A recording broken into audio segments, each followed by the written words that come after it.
The Chevrolet program starring Jack Benny with Frank Black and his orchestra.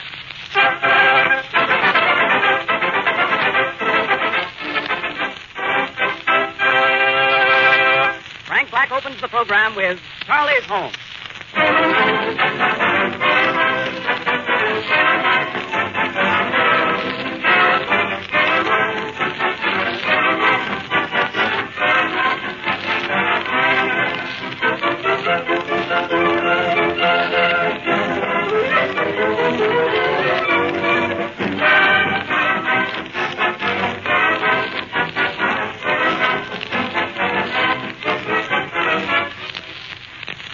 Throughout the United States, a series of big, colorful posters are going up on the billboards, reading, "Every minute someone buys a new Chevrolet."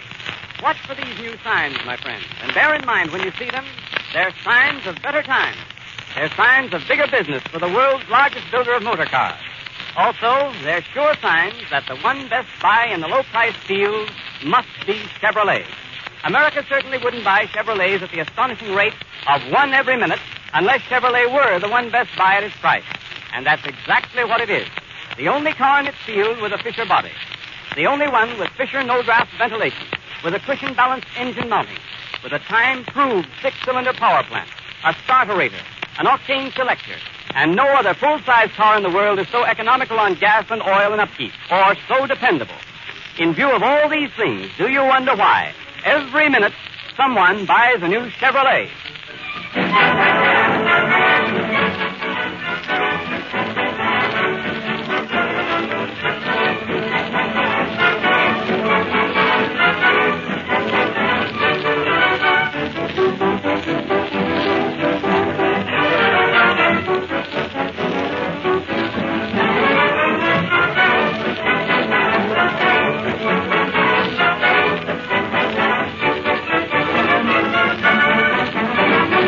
And now, Jack Benny. Hello, some more. This is your New York correspondent, Jack Benny, the Earth Galloper, coming to you with all the late news reports with the courtesy of the Weekly Watch. The news that brings out all the dirt. Okay, Frank, let's go. Thank you. Chicago, Illinois.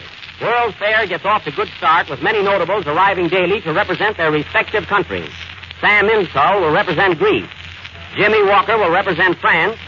And Black's orchestra will represent Russia. Scotland sends Harry Lauder, C.O.D. Jack, another wire just came. All right, what is it, Mary? Quick. World's Fair, Chicago. Molly and Dietrich just arrived representing Pennsylvania. Mary, go away, will you, please? Bombay, India. More Gandhi news. Mahatma Gandhi finishes 21-day fast and is now wearing a cigar band. When last seen, he was mistaken for a Panatella. Babylon, Long Island. Man and wife discovered here with 16 children. Stork found dead on stoop. Overworked, you know. Special cable dispatch. Frank Buck and Jimmy Walker will sail for America shortly. Buck will bring them back alive, and Walker will bring them back a wife. Glasgow, Scotland. Harry Lauder also sailing for America. Local citizens give him big blowout by putting tack in his rear tire. Pretty good for Scotland. And now, folks, we have also added a want ad column to our paper as we cannot exist on circulation alone. So take down these addresses if you are interested. Traveling salesman wanted. Must be familiar with traveling, salesmanship, farmers, and farmers' daughters. Address Box 482, this paper. Wanted 30 chorus girls. Apply Minsky Theater, New York. Wanted 3 more chorus girls. Apply to Melton, Black, and Benny. Got you in on this, Frankie. For sale, baby grand piano by lady with electric attachment. What's that? Girls wanted to knit sweaters for Katz, Bloomberg, and Riley. The boys must be cold. Woman 55 will trade a Pekingese dog and a canary for slightly used husband. Realizes mistake. Address RFD 4, Pump Handle, Ohio. Female help wanted. Good secretary. If good looking, don't have to be so good. Jack, can I read one now? Go ahead, Mary. Wanted. Good master of ceremony for Chevrolet program. Graham. Wanted. Howard Claney to say something about Chevrolet. Oh, yes. You will find that Chevrolet saves you on oil, gas, Play, Frank. Don't wait for this. Play. Don't wait. Play, Frank.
Mr. Black, thank you. That was My Darling from the Vanities, played by Frank Black and his orchestra. And now, ladies and gentlemen...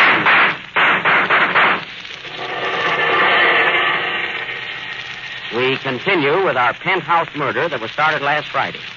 You all remember our terrible murder mystery last week? Well, it's terrible this week, too. Who killed Mr. X?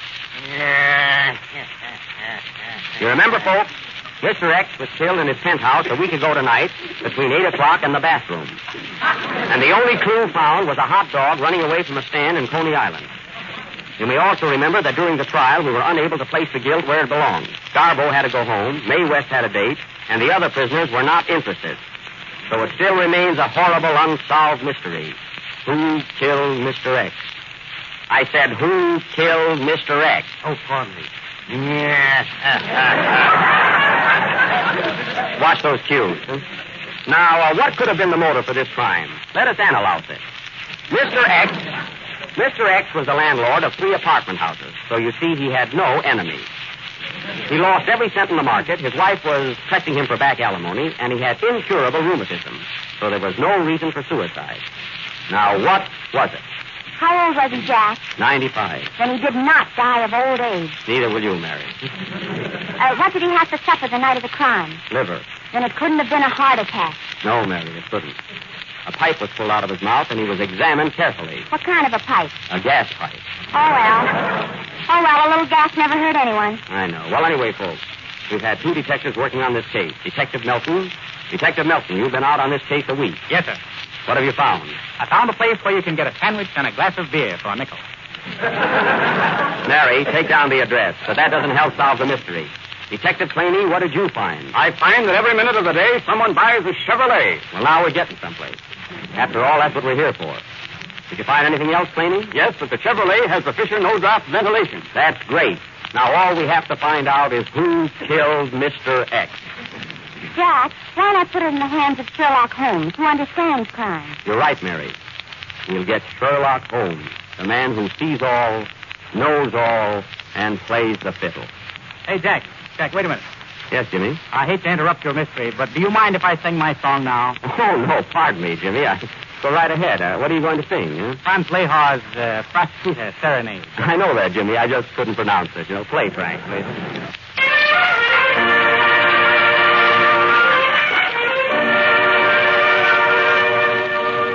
In the silence of the night, when the moon is shining bright, and the world at last is fast asleep, every creature goes to rest in his cozy little nest, just his very own, alone to keep. There's a little nest of mine, of a starry blue divine, such a little home was never unknown. Is a parent at a bower, waiting for the magic hour, glorified with you, and through your love alone. My little nest of heavenly blue, I'm lonesome here when far from you. Each nook or corner, so cozy and sweet, needs only you to be complete. Soft fragrance floats upon the air. The spell of love is everywhere. But all my life would be lonely and blue if I could never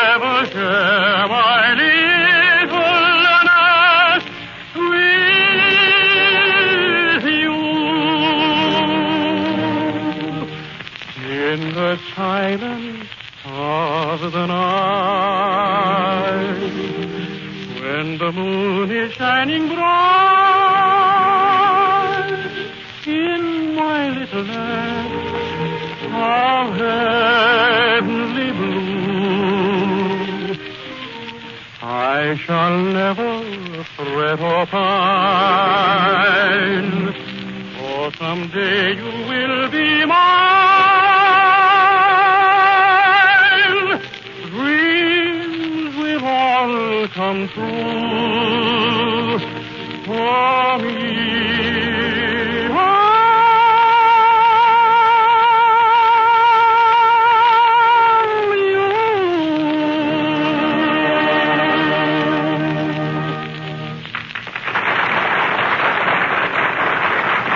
The Fastidious Serenade, sung by James Melton.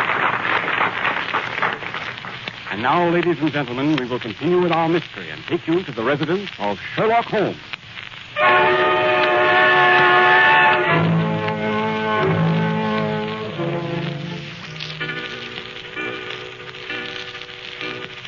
A 7:15. Only one more hour until 7:15. And just an hour ago, it was 6:15. What a strange world. Answer that, Mary. I'm not in. Hello? Hello? You want to speak to Sherlock Holmes? Yes, this is Sherlock Holmes, but Sherlock isn't home. He's working on a case right now. Yes, he's on his last bottle. What is it, Mary? It's about that penthouse murder of Mr. X. They want you to start working on it at once. Oh, yes. I was expecting that case. Tell him I'll take it. Hello? Mr. Holmes just came in and said he'll take the case. Tell Mr. X not to worry. Goodbye.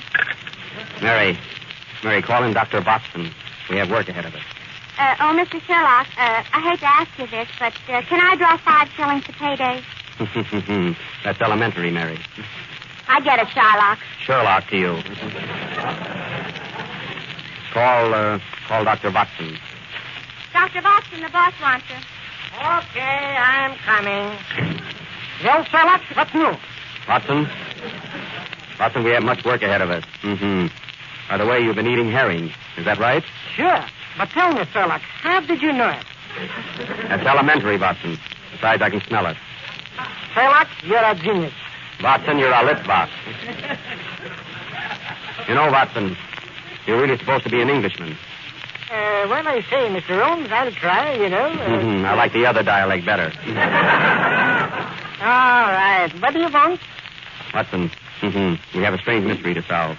Mr. X was killed in his penthouse, and we start working on the case today. All right, but before we start, why don't you eat something? You're always working.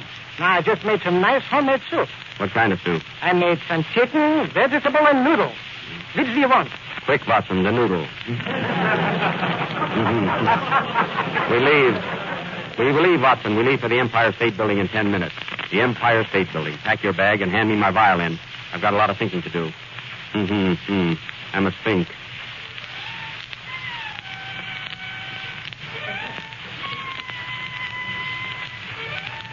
They laughed when he picked up his violin, but when he started to play, they screamed. Quiet, Mary. Quiet. I must think. Come, Watson. A thought just struck me. We must get to the Empire State Building in a jiffy. Why in a jiffy? My Chevrolet will get us there just as quick. And much safer. At times, Watson, you show signs of intelligence. You have just heard what these two famous detectives have said about the Chevrolet. It is quick, safe, and dependable. That's elementary, Claney, and get out of my study. Come, Watson, we must hurry. And by midnight, we will find the murderer of Mr. X. Sherlock, you're uncanny. Watson, you're nuts. Come, let us away.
have just heard Playing with the Devil.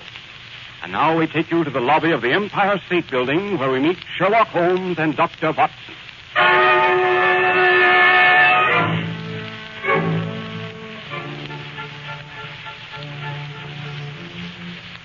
Tell me, Sherlock, why did we come here to the Empire State Building? What has this got to do with the murder of Mr. Hex? Watson, I'm surprised at you. While playing the violin, I made the following deduction. Mr. X was killed by some gorilla here in New York. Do you follow me? A gorilla was seen climbing up the Empire State Building with a girl in the palm of his hand. And is at present on the tower. How do you know? I saw the picture.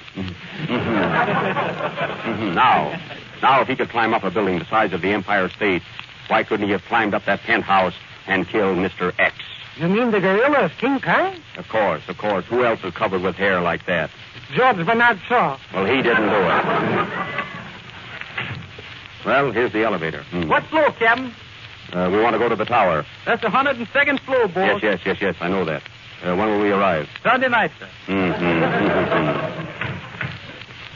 You know, Sherlock, that elevator boy looks very suspicious and very family, too. I think so. What's your name, son? My name's Jim Milton, sir. Oh, sure, Jimmy. He's our tenor, Watson. Say, Jimmy, I hate to ask you this, but did you kill Mr. X?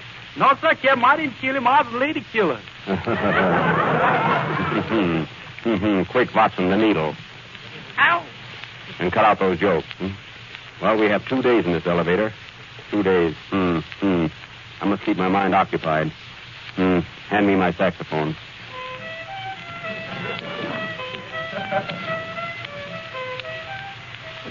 That was Stormy Weather, brought to you through the courtesy of the Chevrolet Motor Company. 102nd floor. All out.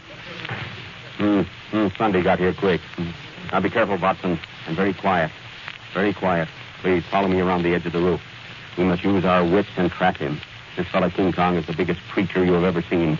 He eats elephants like you eat salami. With mustard? That's elementary, Watson. Come, follow me. What's that? The drummer just dropped the cymbal. Frank, keep the boys quiet, will you? Just a moment. Watson, don't move. It's so dark up here.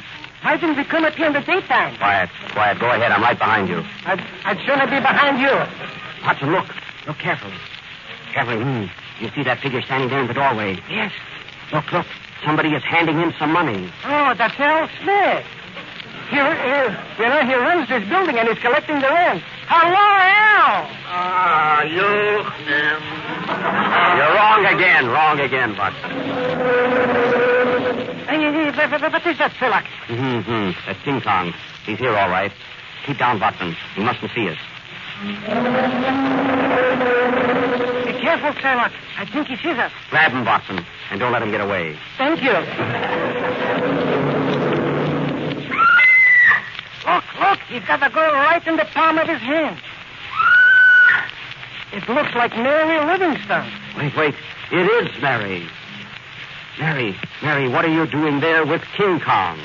There's something in his eyes that makes me realize he got me in the palm of his hand. The thrill of his caress. Quick, Mary, we must rescue Mary from that brute. I'm not afraid of him. Hey, King Kong. What's the idea of climbing buildings and carrying women with you? Well, it's oodles of sport, and I just love the fresh air. Is that King Kong? I'll get him. Wait, Watson. It may be a trick. Now, look here, Kong. You've been climbing buildings, dragging people out of their beds and murdering them. Did you climb up to the penthouse on Park Avenue and kill Mr. X? No. You lie. You did murder Mr. X. Why, you're big enough to eat him alive. Well, I did have eggs for breakfast this morning. Then you admit that you killed him. No. Take him away, Watson. Goodbye, Mary. I'm sorry. I can't play with you anymore. Goodbye, Paul and Harry. Come up again sometime.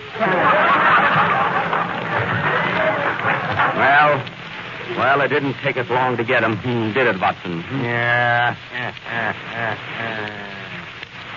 Who's that? It's me, the voice of the shadow.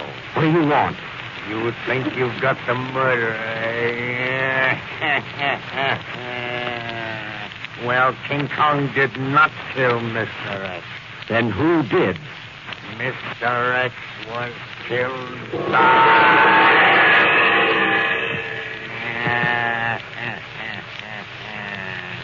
Ladies and gentlemen, this mystery will be continued next Friday night. But there's no mystery about the Chevrolet motor car. It's the best buy in America today and the nation's choice. Play, Frank.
My merry folks.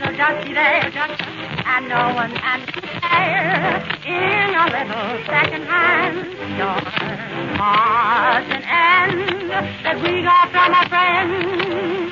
How they thrill my heart. I'm screaming. Bring back a day, wedding day of May, when we said we never part. I seem to hear them whisper, you're to blame for you did wrong. Why don't you kiss and make up, take us back where we belong? It broke my heart to see the home you planned for me in that little second-hand store.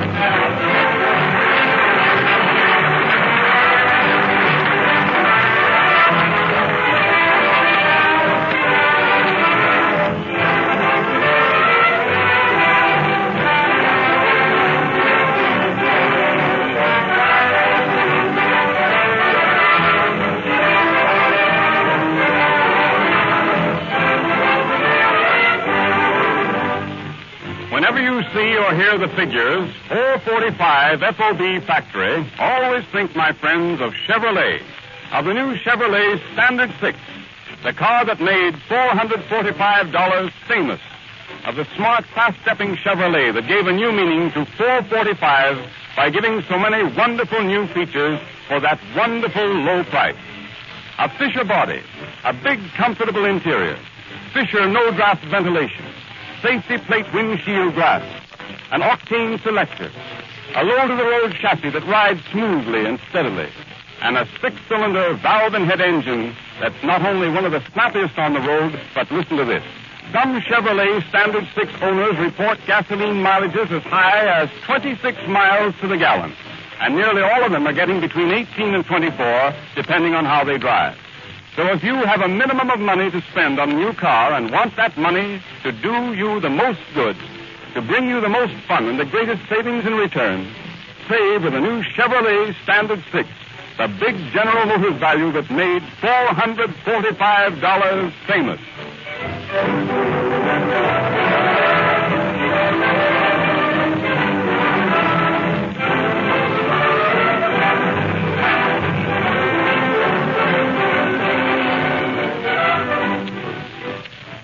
Well, folks, this concludes our program for tonight. Be sure and listen in next Friday. Try and figure out for yourself who killed Mr. X. Mary, hand me my violin. I must sing.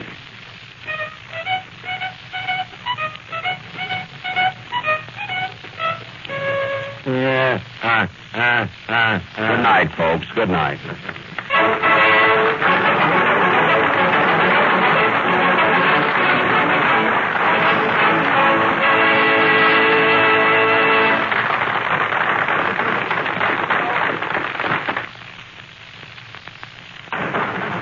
This is the National Broadcasting Company.